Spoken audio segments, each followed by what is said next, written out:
وقت نکل ہے۔ اس طریقے سے ایک اور نبی ہے زکریا علیہ السلام، بوڑھے ہو چکے ہیں، ان کی بیوی 5 ہے اور اولاد نہیں ہو رہی۔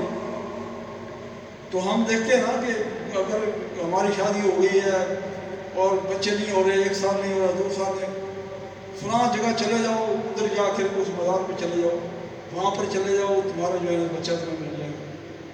یہ کیا ہے؟ اللہ کا قرآن کیا کہہ رہا ہے؟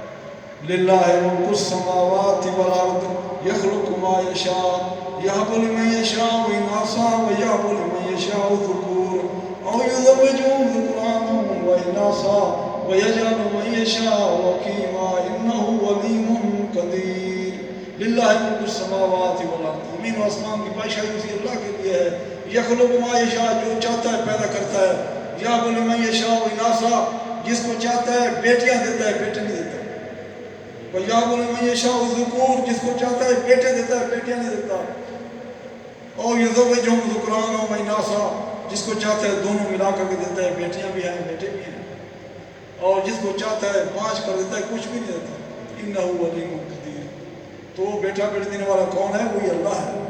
زکریا علیہ السلام بوڑھے ہو گئے اور ان کی بیوی 5، وہ اپنے رب کو پکارتے ہیں چپکے سے۔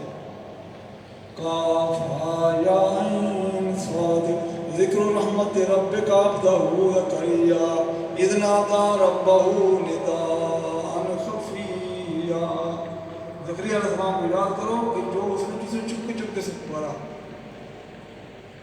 ہم اگر اونچی آواز میں پکاریں اللہ کو، وہ سننے والا ہے۔ اگر ہم دل کے اندر اس کو یاد کریں تب بھی وہ سننے والا ہے۔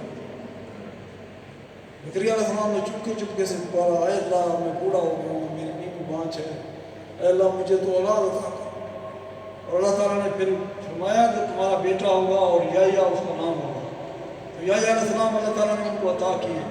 تو اسی طریقے سے آپ کی اولاد نہیں ہو رہی کسی بھائی کی، آپ کے بیٹے کی اولاد نہیں ہو رہی، ان کو یہ نہ کہ وہ در کے نہ جانے دیں تویز کرنے والے کے پاس، اپنا ایمان خراب نہ کریں، بلکہ آپ اسی اکیلے اللہ کو پکاریں۔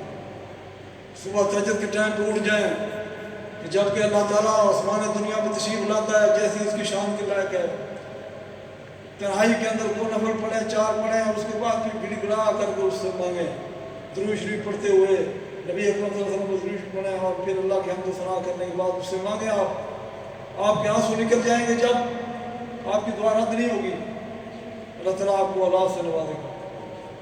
اور اس طریقے سے